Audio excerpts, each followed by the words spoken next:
What's going on, everybody? Welcome back to the Rise Podcast. I'm your host. My name is Hani Mahar. I'm the CEO and founder of Hani Mobile. Today, I have a special guest. I have Nicolas Bueno. He's a marketing consultant, coach, man. So I've been seeing a lot of his work online. And you know me, I like to reach out to people who are doing good things. And he's also from Winnipeg as well, too. So I'm excited to have you on the show, bro. Welcome, man. Thank you. Yeah, I appreciate it. Thanks for having me. I'm stoked to be on and talk. Definitely, man. So, Nicholas, man, I've been watching a lot of your content, of course, but something that very interested me was that you're actually a former athlete.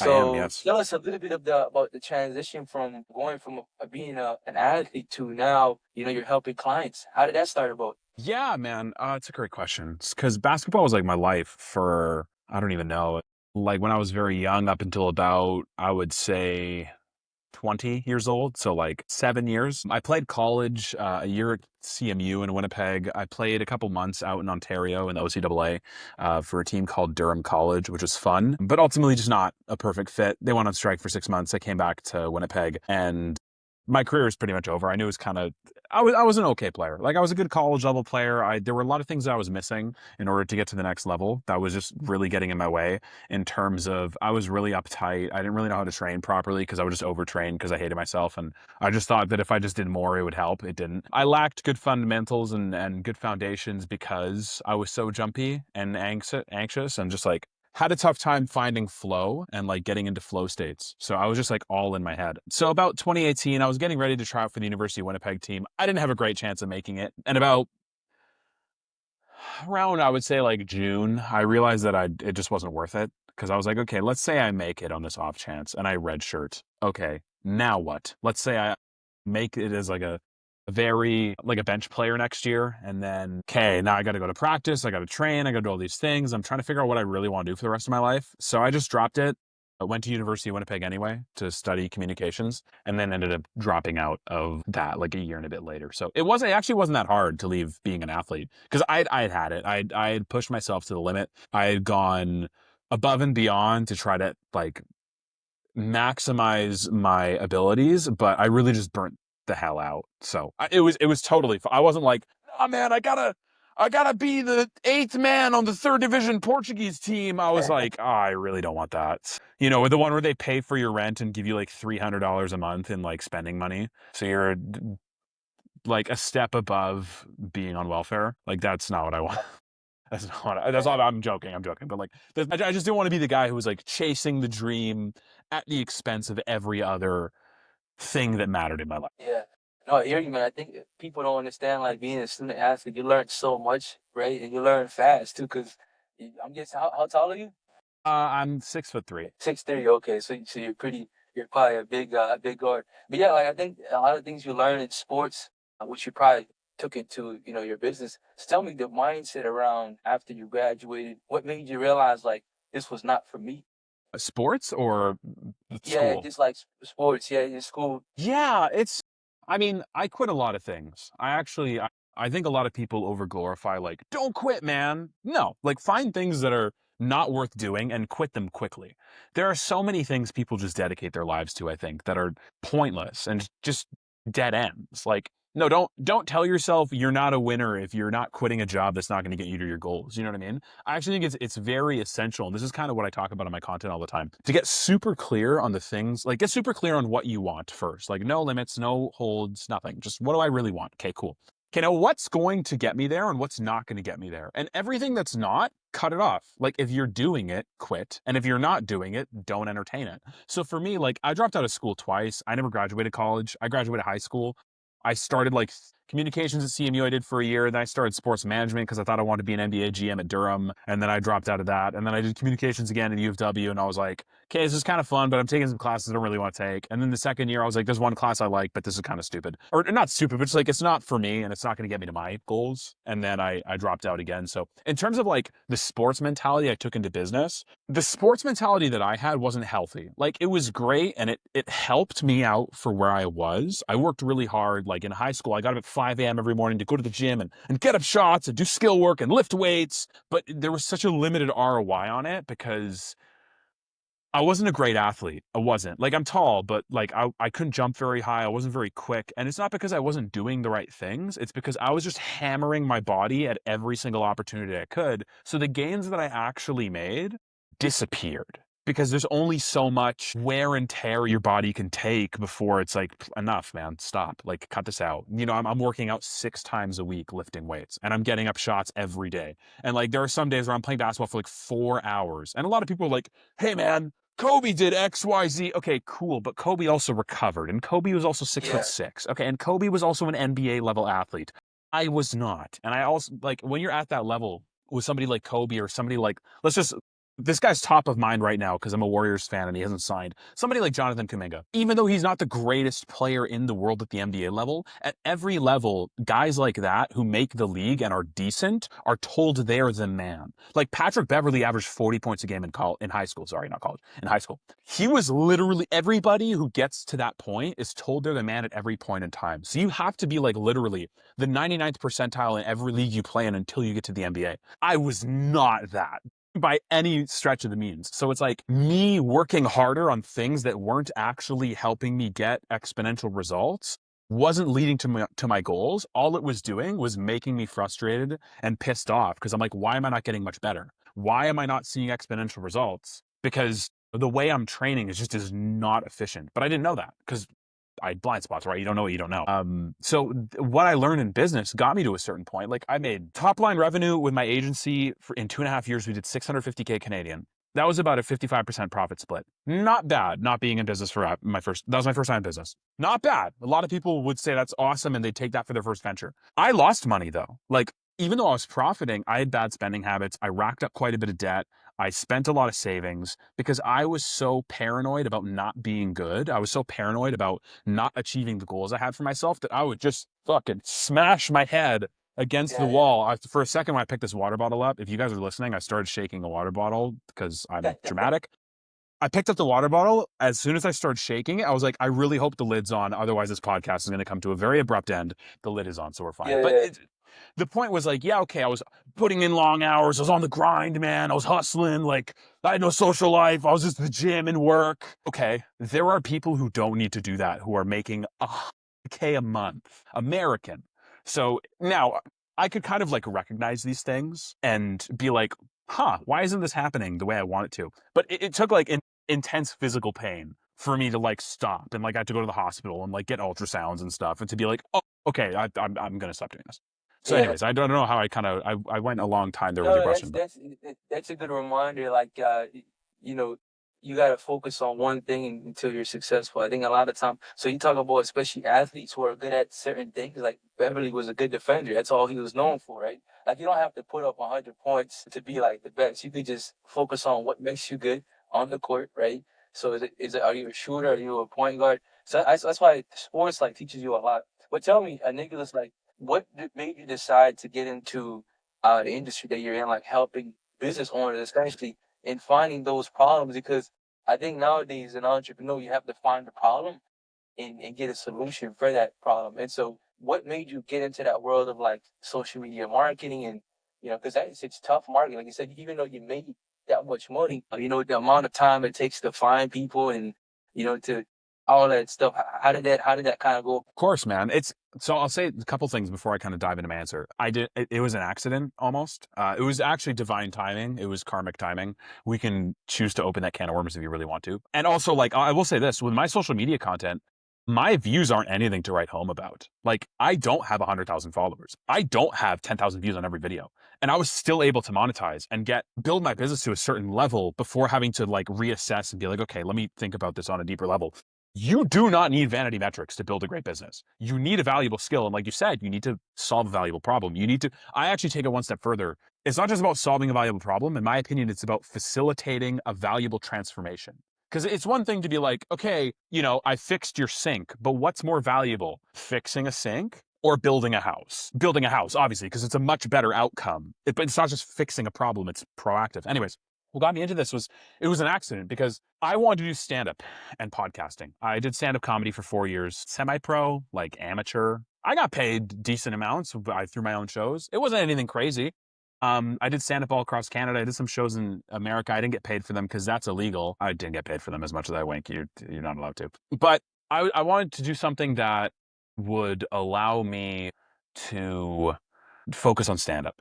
I wanted a job that would allow me to focus on podcasting and stand up and to stay in that world. So when I dropped out of school the second time, the reason I dropped out of school is because I was reading this book. You ever read Awaken the Giant Within by Tony Robbins? Yes, yes, a classic, man. Fantastic. Yeah, Classic, wow. yeah. Yeah, yeah, Awesome yeah, book.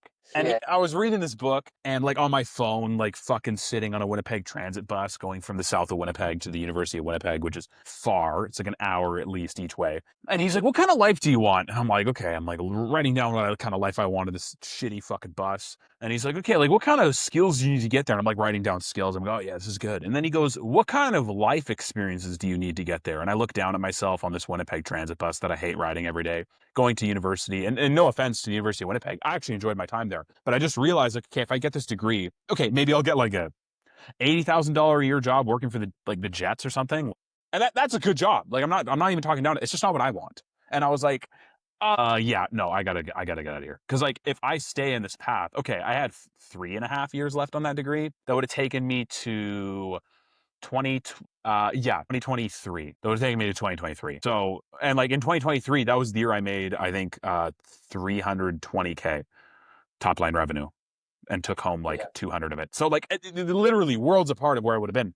And so I dropped out because I was like, I don't know where I'm going. I don't know what the path is. I just can't be doing this anymore. Because like I had one class I liked. It was a creative writing class. I don't use any of the principles of it today. It was fun as hell. But it just wasn't. It's not applicable. So I was like, hey, am I really going to stay in university and pay all this money to take a fucking creative writing course? I could probably just find this on YouTube. No. So I dropped out. And then a week later, I got hired by an agency. I won't say the name, not that I have any beef with them or anything, but I got hired by an agency because I had the owners on my podcast, which is why it's so great that you're doing a podcast. It's such an awesome hack for networking and meeting cool people and getting content and learning how to speak and market yourself. It's such a game changer. I'd been doing it for a year 100%. up to that Yeah, point, and they loved it. They're like, "This is great. Do you need a job?" I'm like, "Uh huh."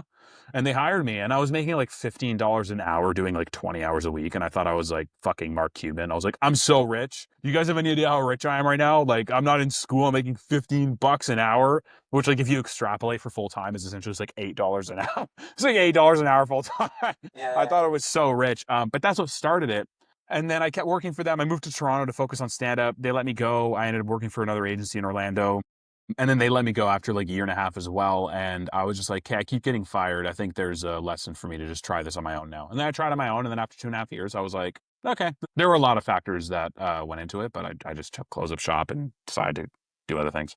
So you essentially started off like a with an agency. So would you say those times you learn a lot from working with because I always think I tell people all the time, like if you want to get a head start, it's not finding a job, it's more of finding like an entrepreneur or CEO who Mm, has like done the things that you want, and essentially you yeah. go work for them or him for free and you'll learn. I think nowadays people just want a job. It's like they don't want to learn the skills because the skills like, marketing, sales, and learning systems. I think that's like it could take you so far instead of like you said, going to school. You said 2023, you would have probably spent so many years. Because I think the biggest thing is time. Once time goes, man, you can't get it back. No, no. So tell me, like, those lessons you took with the agency. How did you go and say, okay, now I'm gonna go and get my own clients? Yeah, I mean, here's the thing, man. Like the first agency I worked for, I didn't learn as much as I know now. And that's not a shot at them at all. I just wanted to do stand up. So like I did as much as I needed to for the job, but like I wasn't proactively learning about it because I wanted to do stand up. The second place, it was a similar mentality. There was two places I worked at before I went on my own. So the second place, it was a similar mentality for a while, but then I worked with a client who was like, "Why are you going to do stand-up comedy? That's so stupid. Like, you're not considered a real comic unless you're 10 years in. 10. I got to 4 and like I was already doing well with marketing. I got great results for the clients that I was working for. This guy who I talked to, he was connected to some really cool people in the space. And so he was like, "Dude, you're getting great results now. Like, fuck stand-up comedy. Like, go do marketing." And I was like, okay. So in the final half of 2022, read a bunch and did a bunch of great work. And my client that I was crushing it for, Corey, was at 10K a month. And then when I started working with him, he went up to 20K a month. He doubled it in a month. And then we got up to like 27, 40K, and then started posting 3 times a day. And then he got up to 50. So like that became my flagship testimonial of like, I 5X this guy's revenue in 8 months. And like, we just made a couple simple shifts and it blew up. And so how did I find clients on my own? Honestly, man, I didn't. I got fired. And because I didn't have a contract with that agency, I had a bunch of clients just tell me like, can we just pay you to do it instead? Because we liked working with you and we don't know why they let you go. So can we just do that? And I was like, okay. And then my boss ended up telling me like, you can just keep the client if you want. I was like, okay, awesome. There's no No, bad like blood. that, That's man. great. But Yeah, yes, I literally I didn't shut up about Corey Armstrong for like 2 years. I literally talked about this guy like my life depended on it. Cause it kind of did at the time. And yeah. I seen a lot of your content. So tell me a little bit about how that happened, and because to do 10K to 20K, what are some of the strategies that you're doing? You're helping this guy because, like, in the fitness industry, and I think I've heard of that name before. Tell me a little bit about yeah, that. yeah, for sure. So he was at 11K followers when we started. He's at over 300K now, which is I did most of the damage before I shut down our agency. So it's a crazy testimonial. Like he 5X his income. He was booking calls like a month in advance. He had to hire a new sales team. His followers went from 11K to 313K. Like it was fucking crazy. Oh my god, excuse me. And so it was going off. I think the biggest thing was a lot of the content he was posting was just like shirtless pics, which a lot of fitness coaches make this mistake. They're like, I'm hot. Other people are going to see me with my shirt off and think I'm hot, and they're going to want to be like me. But the problem with that is that that's what everybody does. And so if everybody is doing that, all of a sudden, instead of competing on value, knowledge, specific issues people are going through, niche problems, whatever, you're competing on looks. And there's always going to be somebody who looks better than you. So like if everybody's just competing on looks, what does it matter? And especially like if you're a woman and all you're doing is posting pictures of yourself working out, and if it's something that people want to look at, if that's all you're doing, unfortunately, you can just attract guys who just want to stare at you. So like, okay, sure, you're getting eyes, you're getting people to look at your content. So it's about, okay, how do we craft a content strategy? And of course, they're going to be like weirdos like that, no matter what you do. Like I know one of my buddies, he's like, every time I post, there's just like 20 guys who DM me. They're like, hey man, you look so good today. And he's like, there's nothing I can do about it at this point. Like, I'm a fitness coach, it happens, whatever. And so that is par for the course at some level. But there is an understanding of like what you say and how you craft your messaging is going to determine who you find and who wants to speak with you and who wants to work with you. So I just asked him, like, what are your people going through? He's like, this. I'm like, okay. So I just wrote scripts, hooks based on what people are going through, solved valuable problems, put him in positions where he could be entertaining, which he was. And then we just increased volume.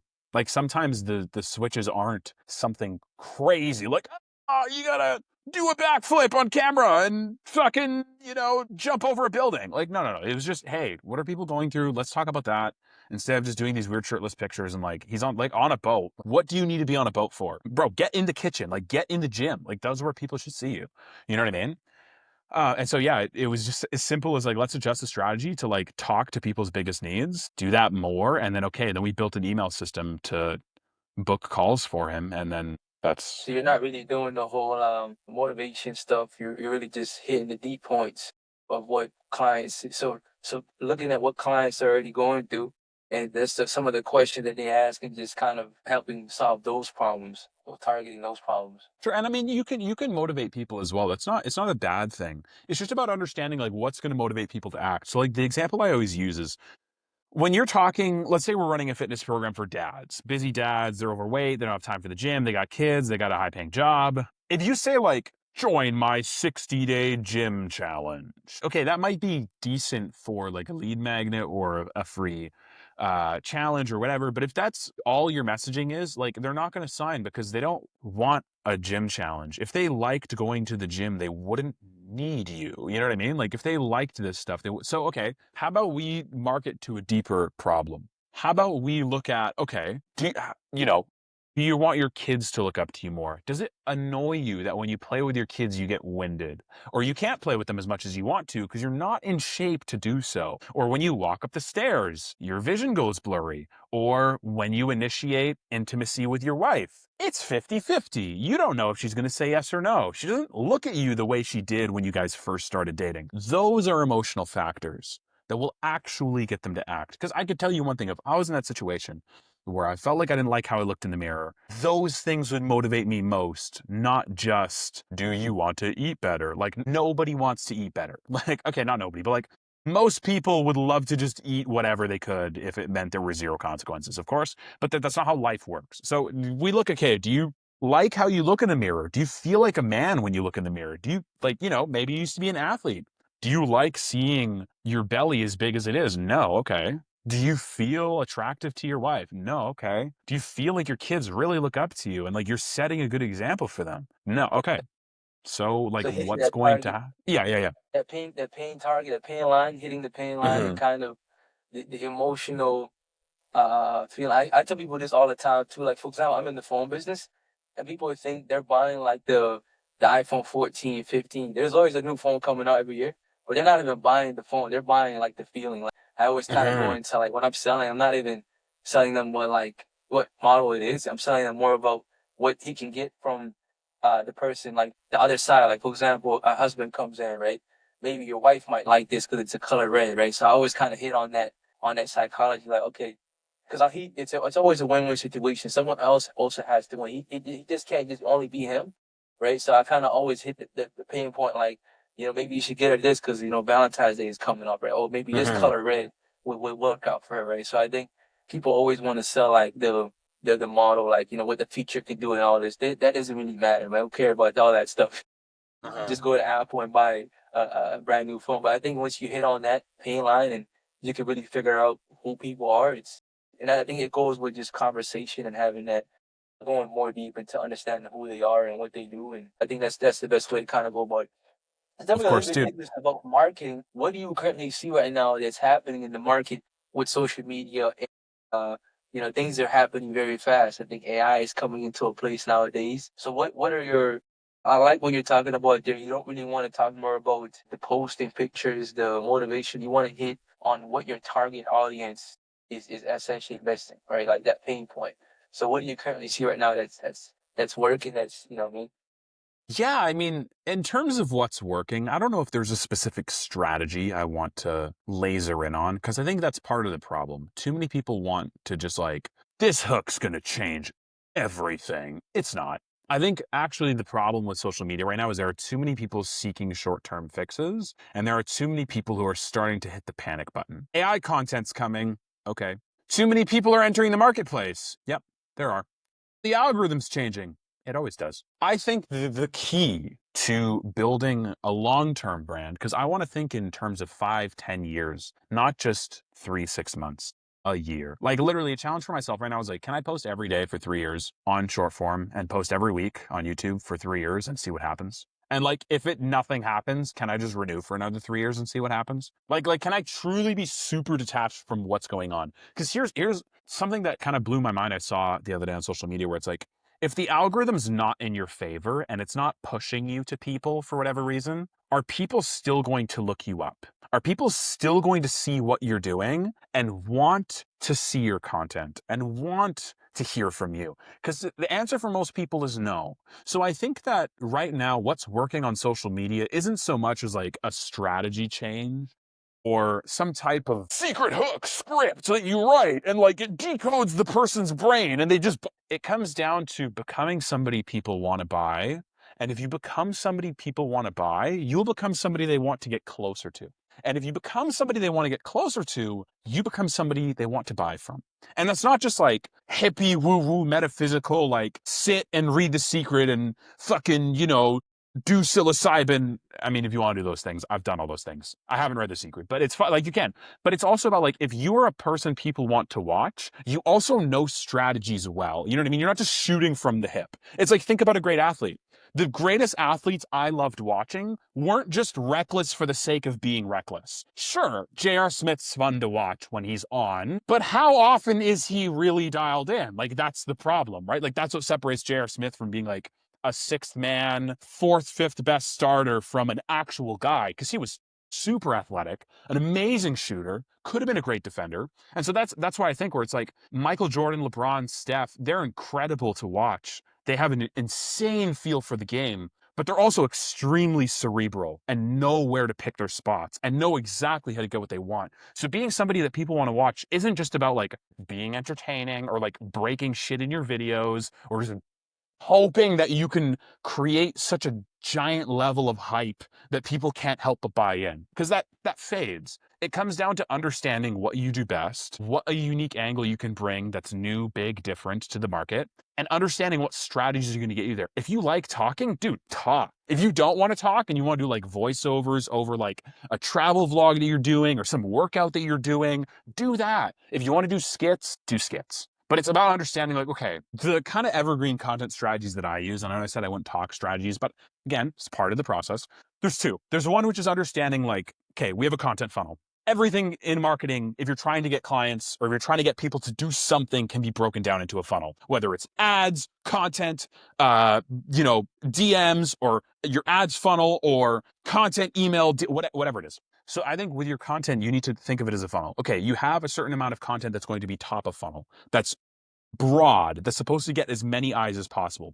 Then you have middle of funnel. This is where you're supposed to educate people, nurture them by educating them on specific problems in your niche. My main middle of funnel content pillar is, can you change the way they see the world? So instead of, hey, don't sell, this is the iPhone 14 and blah, and it's got this much space, sell the status. Hey, that looks really good. It could be a really great Valentine's Day gift. Hey, and know who you're talking to. Hey, work on the partner. If you can win the partner over, you'll probably win the sale, right? So that's middle of funnel content. And those are the kind of things you share in your content. Then there's bottom of funnel, which is your most niche, and you're asking them to do something. Like, this is the stuff that you know will convert best, but you can't blast bottom of funnel, because if all you're doing is trying to withdraw from the bank, eventually you run out of money. So you need to deposit with top and middle of funnel. What I like to say outside of that, okay, so that tells you what the purpose of each piece of content is, because that's extremely important. If you don't know where you're going, if you don't know what you're trying to achieve, none of this matters. What I like to talk about then is, I have an acronym that I use for what types of content, like what should you talk about? I call it CREATE. So the C in CREATE stands for connection. So this is where you're trying to build a personal relationship with your content. It can be personal stories, things you care deeply about, spiritual beliefs, whatever. R is about resolution. So this is your simple, like, set them up, knock them down, pain point resolution. Mainly what I was doing with Corey when we blew him up. If you're experiencing blank, here's what you should do in order to get blank instead. Very simple, cut and dry. E is explanation. So this is about social proof, explaining how you've gotten social proof for yourself, explaining how you've gotten social proof for others. And it's not just a simple, like, here's how it's not just simple, I did X, or like, here's how I did X. It's rather, can you paint the whole picture? Hey, so when I first started working with Corey, he was at 10K a month. He had about 11K followers on Instagram. He was getting some business on Facebook, but Instagram was dead. There was no traction going from there. So what I did instead was we completely revamped his content strategy as a first part in a major overhaul with his business. In a month, he doubled his income. And he was starting to get inquiries from Instagram. After that, he went up to 25K, I think it was. I have to look at my case study example exactly. It's like nighttime and I can't remember exactly off the top of my head. But that's explanation content. Give them a deep level of context surrounding what you've done for others, what you've done for yourself. After that, we have A, so this is awareness. The difference between this and resolution content is that resolution's simple. Hey, you're struggling with this. Hey, if you love salty snacks, but you want to get rid of your belly fat, here are some low calorie options that still taste amazing and satisfy that saltiness. Boom, boom, boom, boom. Awareness is more so you're trying to uncover blind spots they didn't know they had. So it would be something like, we're talking about fat loss. You've tried all the diets. You've tried working out more. You've tried cutting out foods. You've been motivated, you're still not losing weight, and it's still hard for you to stay on track. The problem isn't your willpower or your discipline. It's how you see yourself. So many people binge eat because they feel shame. They don't know how to deal with their emotions, so they blast themselves with dopamine hits in order to numb the feeling that they don't want to experience. That would be awareness content, because the point is for somebody to go, I didn't know that. Or like, wow, that's really insightful. I did not know that. So this is also, you're trying to change the way they see the world. It's super, super valuable. But the whole key to that is, like, you need to know their pain points, their desires, their situation, their context better than they do. Then we have T, which is trending content, which is, hey, something crazy happens, pop culture, and you want to talk about it, talk about it. There's a trending sound, a trending audio, something you want to jump on. I'm not against those. I don't think they're a strategy, but if you want to, like, please, by all means, it could help.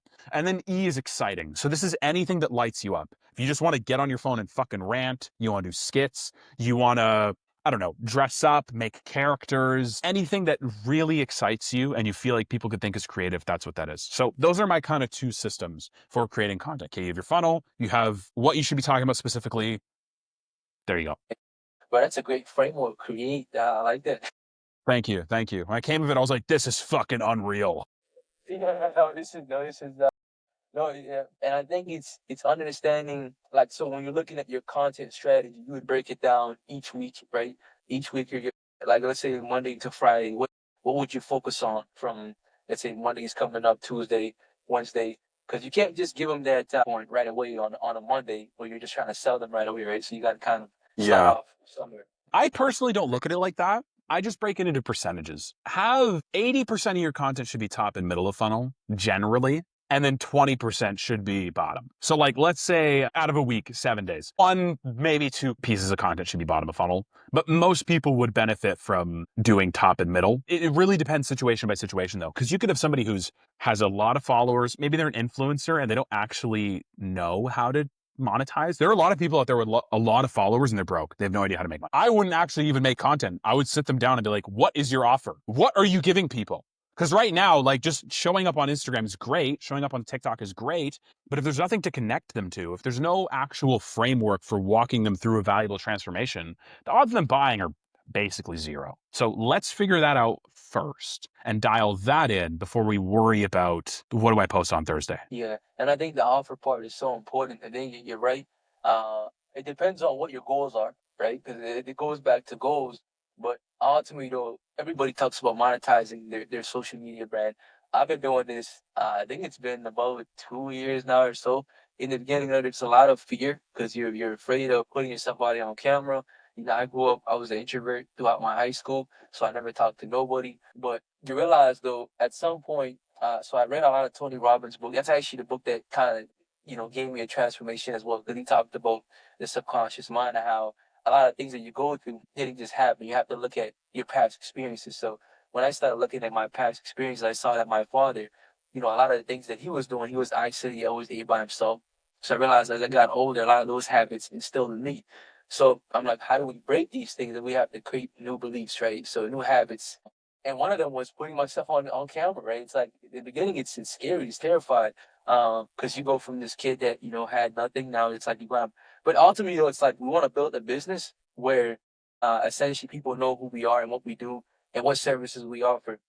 And I think the part that most people forget is that they forget the documented the process part where, like I said, you start off, you have a product, right? Nobody knows what it is. I think in the beginning, you can't expect to make money right away. I think it takes gradual increase that happens.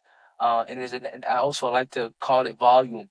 I think Naval Ravikant has this thing. So he says it's not about how much volume you can do; it's about iteration. So at some point, you could do 100 pieces of content. You can go to the gym for 1,000 days, whatever. But like, what's changing? Like, maybe it's your diet, maybe it's the hook, maybe it's the title. And for me, that's kind of been the stages where most people want to like make money off socials, but I've been able to make offers. I have written a book. I've been able to like do coaching, but it's like it's tiring because at the end of the day people like someone like yourself who all they do is focus on getting clients and helping them. When you're making offers and you're running a business, that it has to be a structure, it has to be a system in place. And I'm probably guessing you probably seen a lot of entrepreneurs out there who are just who are busy but they're not proactive, right? So Yeah. how would you go about you making let's say you're making offers, I wanted to monetize social media, your personal brand. Right now, I'm a big fan of Stan. I don't know if you heard of Stan, the new platform with Gary Vee he's doing. There's Alex Ramosi as Yeah. well. So I No. also got school.com. I'm a part of that as well. So I've tried It's like, different things. okay, okay. School, yeah. So pretty much what I did was I essentially what I do is I help phone flippers optimize and scale their phone flipper business. So I realized I had so much knowledge in this business for the last 2 years. I knew how to flip phones. I sold over 10,000 phones, but I got to a point where it's like I've done it so many times, like it's repetitive. Like I'm just doing the same thing. So what I started to do is I'm like, okay, I want to build systems around this, and this is thanks to Dan Martell. He has a book called Buy Back Your Time. He has this thing called a camcorder method. I'm like, what the hell is that? It's just record what you're doing and literally just and then be able to have create standard operating procedures around it. So that's kind of what I did. I created a procedure around it, and then I started creating modules around that. So it's simple things like that because I didn't know what offers was, but I realized like in order to create offers, you need documents, you need modules, you need a way people could via sales. So tell me, Nicholas, what's currently working right now in that space where, is it you sending them to a landing page? Is it nowadays they have the Instagram, send me a direct message. I do a lot of that as well too. But I realized that stuff doesn't really do, I mean, you probably have to do a certain number of CTAs, but it's the content ultimately. It's like the stuff that you post that's gonna really gravitate towards them. I like the framework you kind of build out.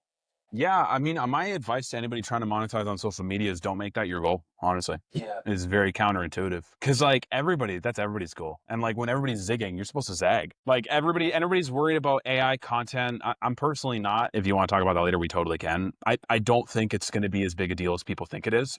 But part of why social media and content is so valuable is because it's difficult. It's hard to show up every day. It's hard yeah, to make content consistently. So everybody's in it for this short-term fix. And because the market is a lot more saturated, it can never be too saturated. That's another theory I have. If you want to talk about that, I can. But because more people are playing the game, people are becoming more sophisticated and they're starting to fatigue to all the strategies. So my advice, like that's why I told you my goal right now is can I post every day for 3 years straight and see what happens? And if I'm not satisfied, let's post for another 3 years.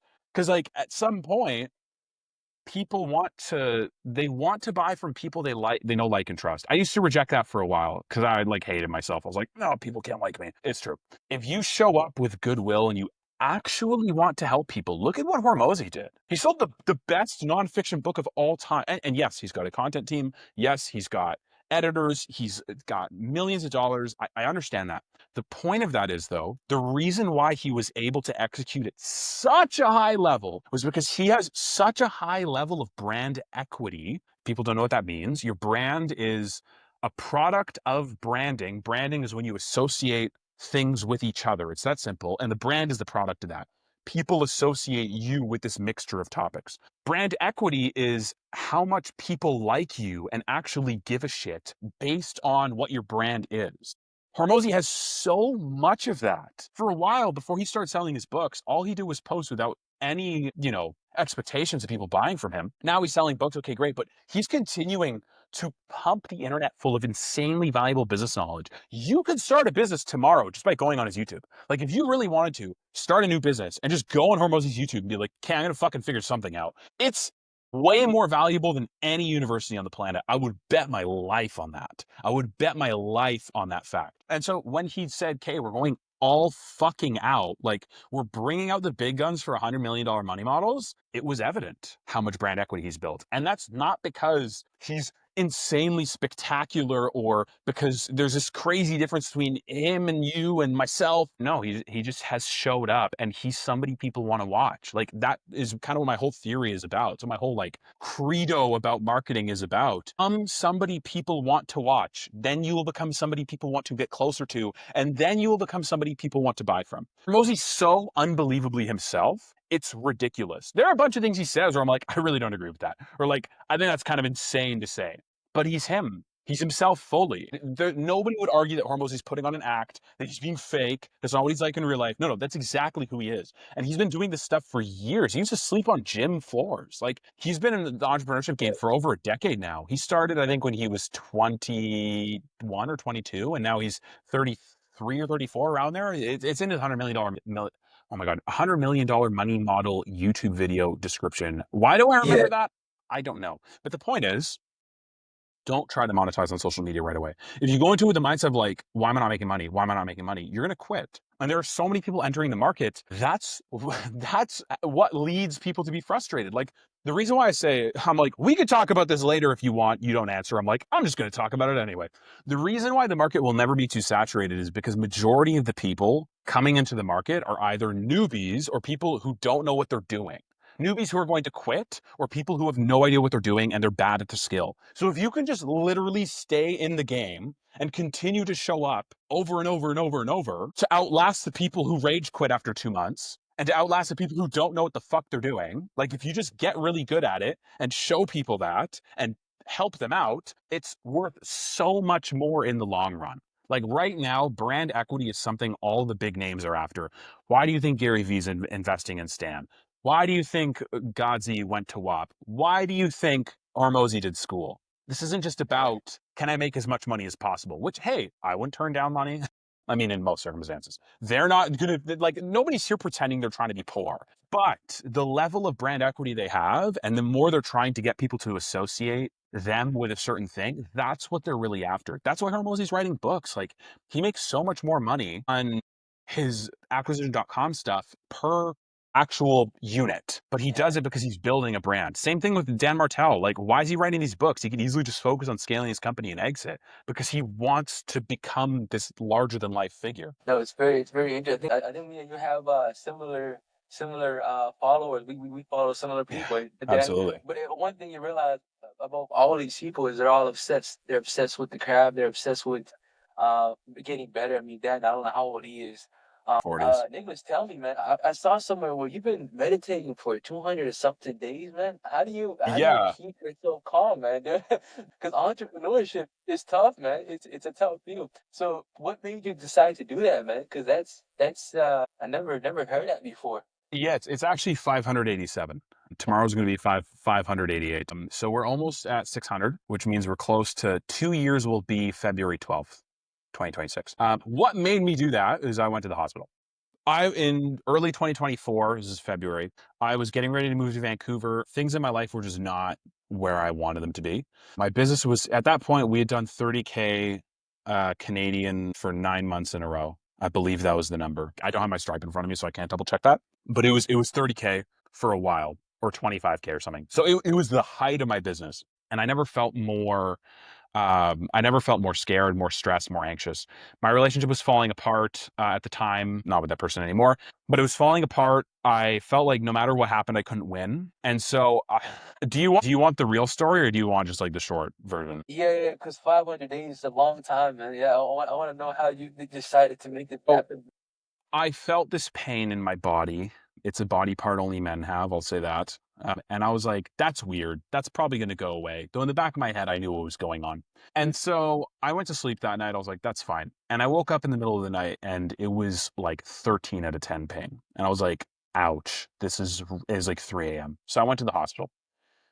And they're like, when did this happen? I was like, it literally just started. Okay, so there's two options. One, you're fine. Go to the walk-in tomorrow. Two, you have this thing called testicular torsion. I'm like, what is that? They're like, oh, it's when they twist up weird and you die in 6 hours. I'm like, oh, that's a relief. That's so comforting. So I didn't die in 6 hours, thankfully. And so I went to the walk-in the next day and like, I was still in a lot of pain. And it was just like wavering in and out. The doctor's like, there's nothing wrong with you. I'm like, okay, weird, but whatever.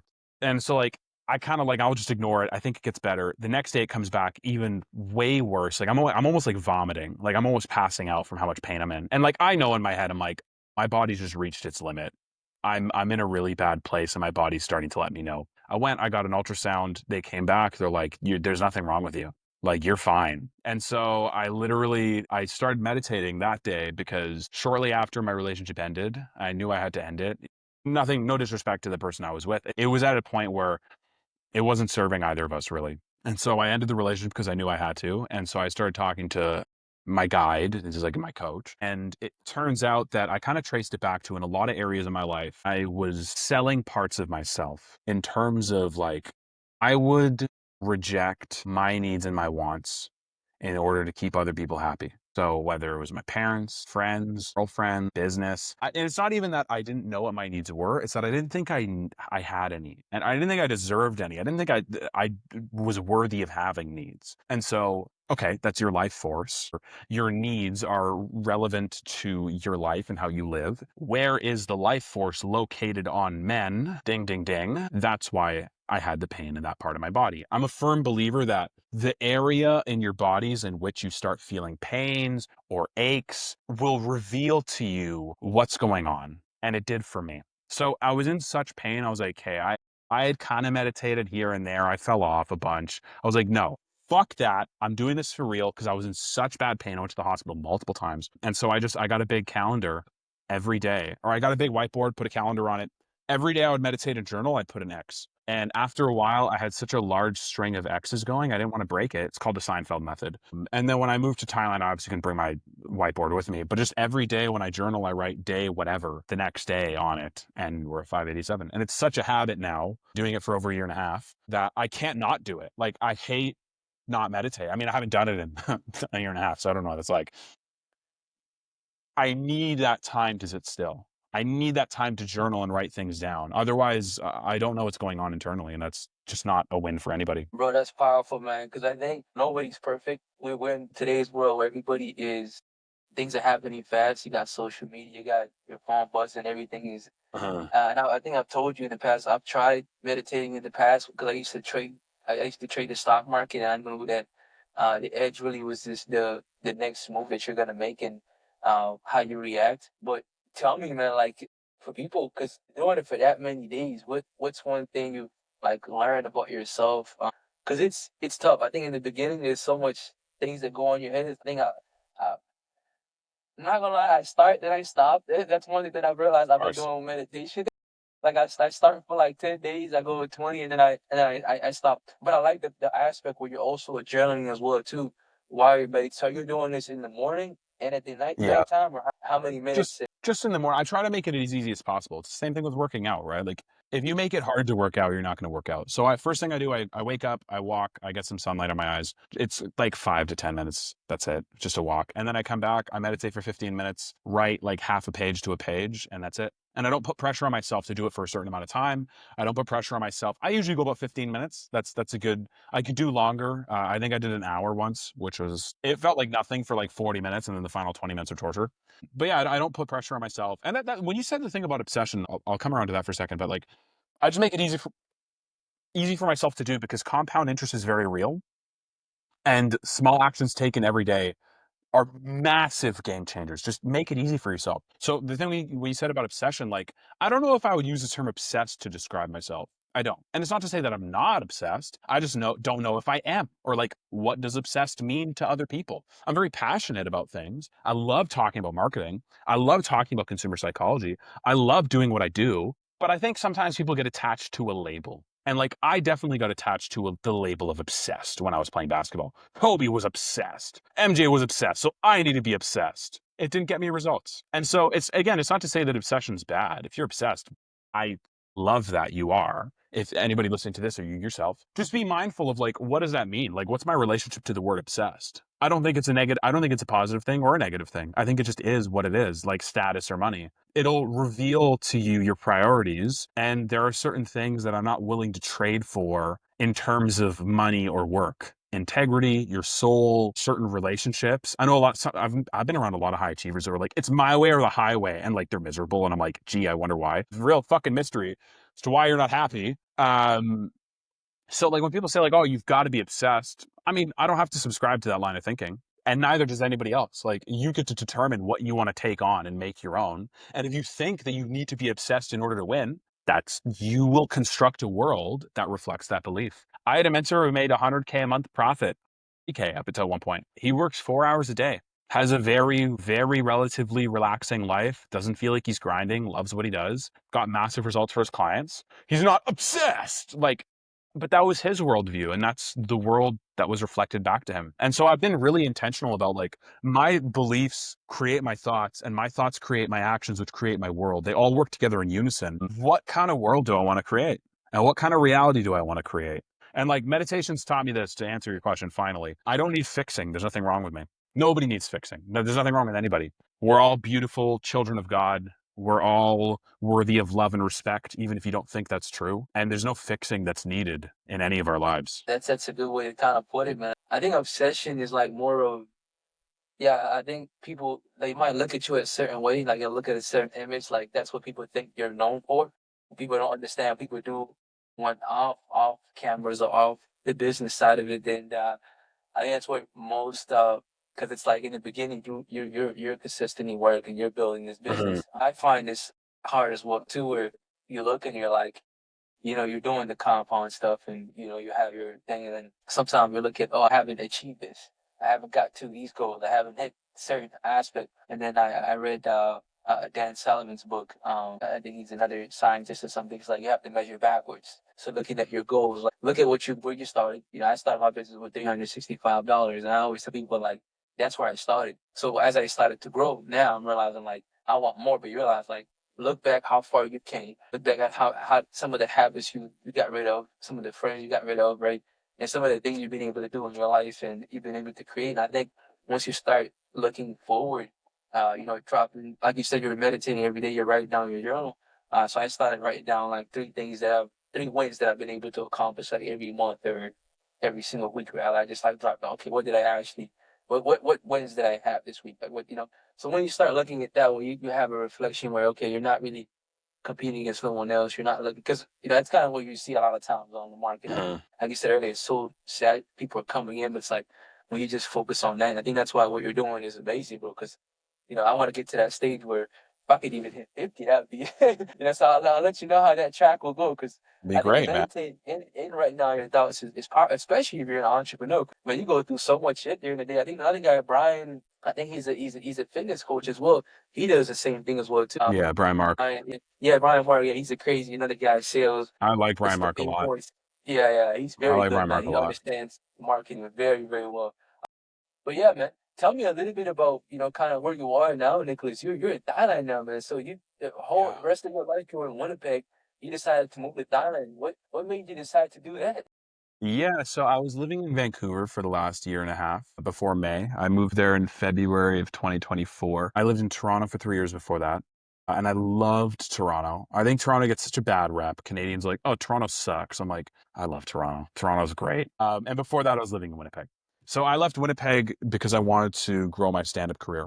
And then I left Toronto because I was just ready for a new challenge. And I liked Vancouver a lot. So I was like, I don't want to be the guy who, even though I love Toronto, just stays here just because. And then I left for Thailand for a bunch of reasons. So I didn't want to do my agency anymore. It was time to let it go. My girlfriend now had lived there for a year and I had plans to visit her anyways.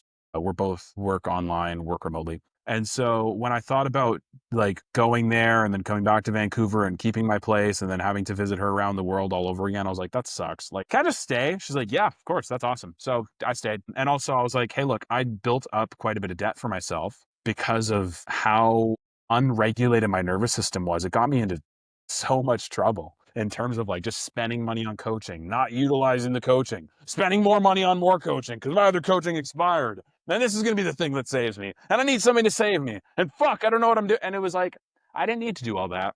I didn't need to. It's all good. Like, and now, so it's like I've knocked off a bunch of my debt, which is great because living in Thailand is very cheap. And I wanted time and space. Like, I had been here before with my girlfriend and it was great. I really loved it. And I was like, where's a place where I can have time and space, get some work, have the dollar, extend, work on my debt, build my vision, spend time with my girlfriend, stay healthy? Thailand hit all the boxes. So the only minor pain in the ass is the time zone, but that's not an issue anymore. Yeah, that's it. That's because I think we were like, I think it's 11 where you are right now. It's yeah, 10 a.m. 11. It's in the morning over here. So that's good, man. What are some things you see, man? Because in Thailand compared to this part of the world, a lot of people tell you like, the American dream, the Canadian dream. People come out. I talked to someone the other day. She ventured to like I think, uh, 30 continent or something like that. A bunch of continents around like the world. And she's telling me like it's not what people think it is. People sell you this lie because she's been all parts of the world, different Africa. And she's like, it's actually much safer in those other places compared to, the States and Canada. People, literally the north end of Winnipeg, that's where I grew up, man. It's like, it's still bad, man. Some people can't even like, Yeah. you go downtown Main Street, people are on drugs, man. It's like, Uh-huh. it's really kind of crazy when you think about it. And of course, there's a lot of governments and things, probably some things you probably look into, when you start Totally. doing your deep research.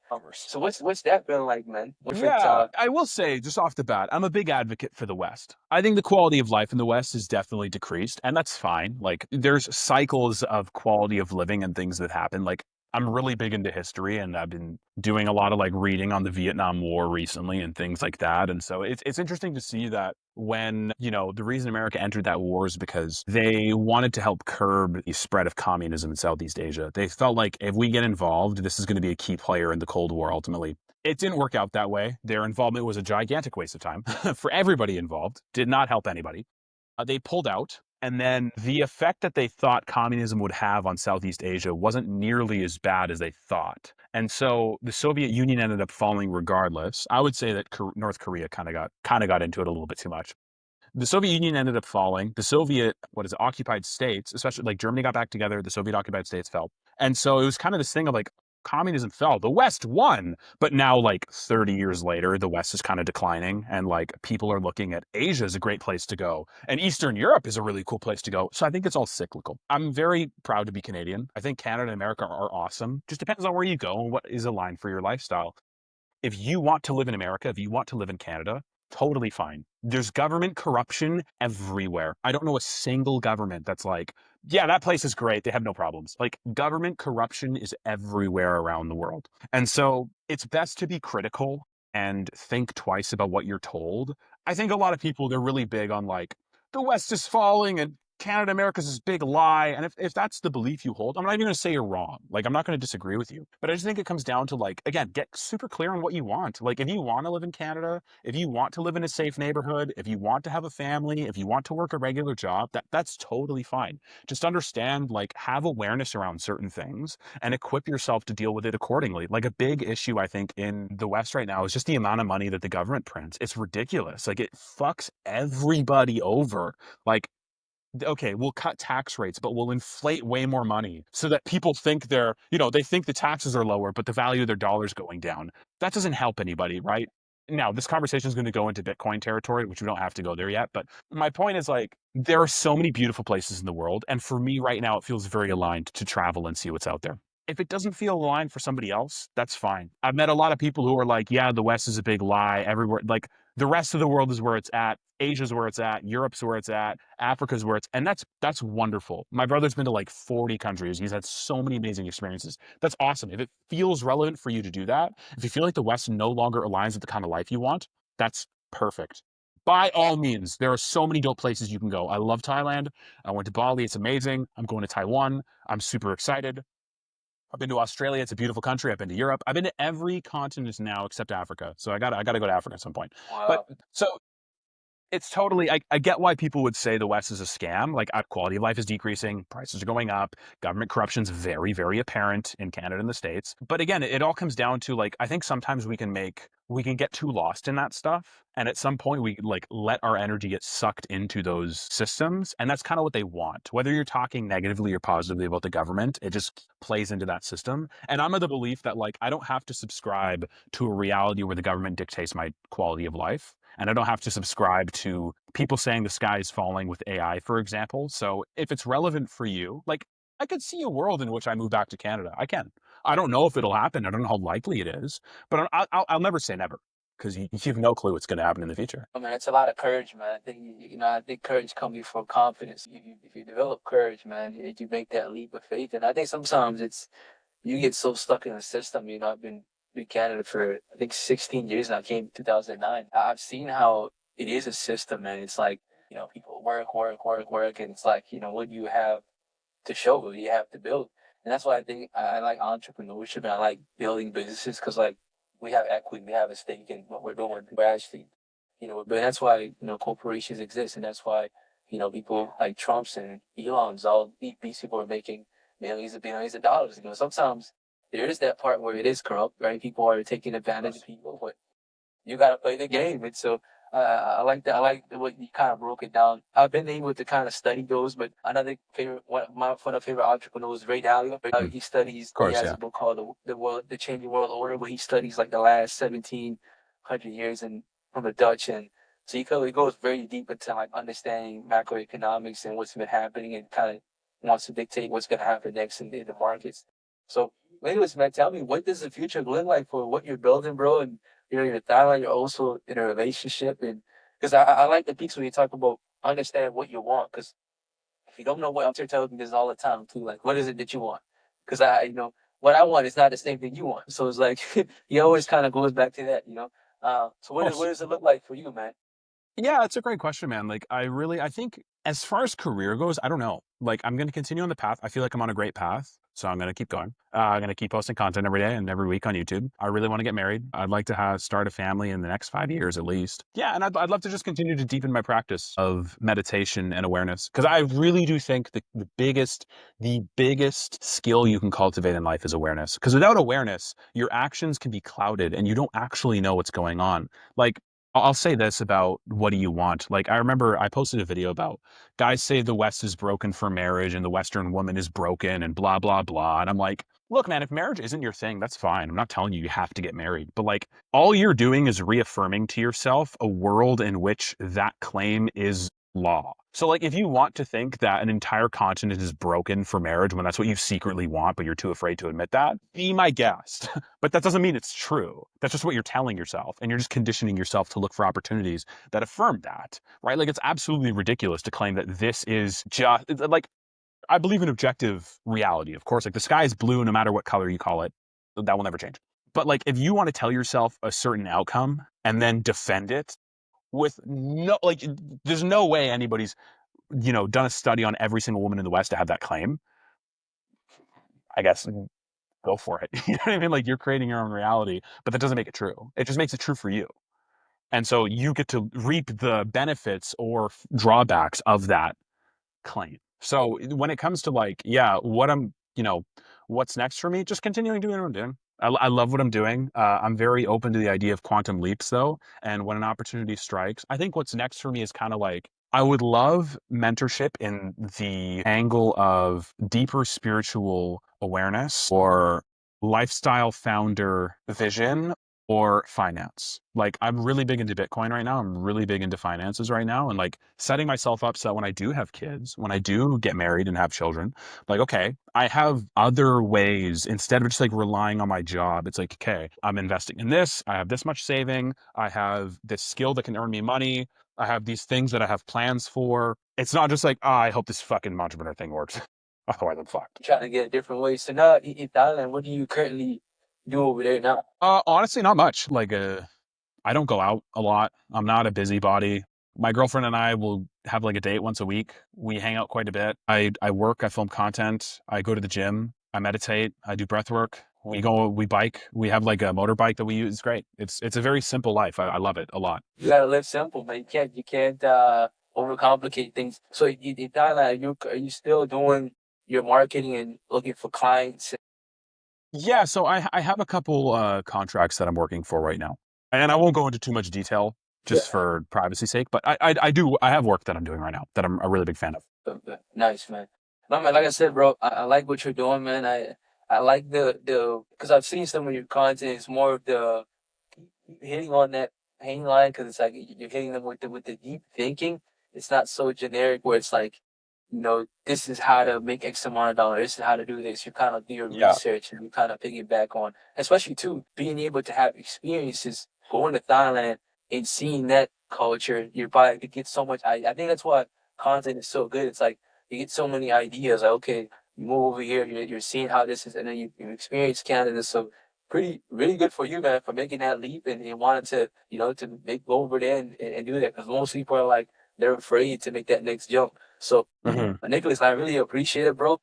Before we end it off, man, what's one word of advice you would give to someone out there listening to this, man? Before we wrap it up, something that you Sit had to.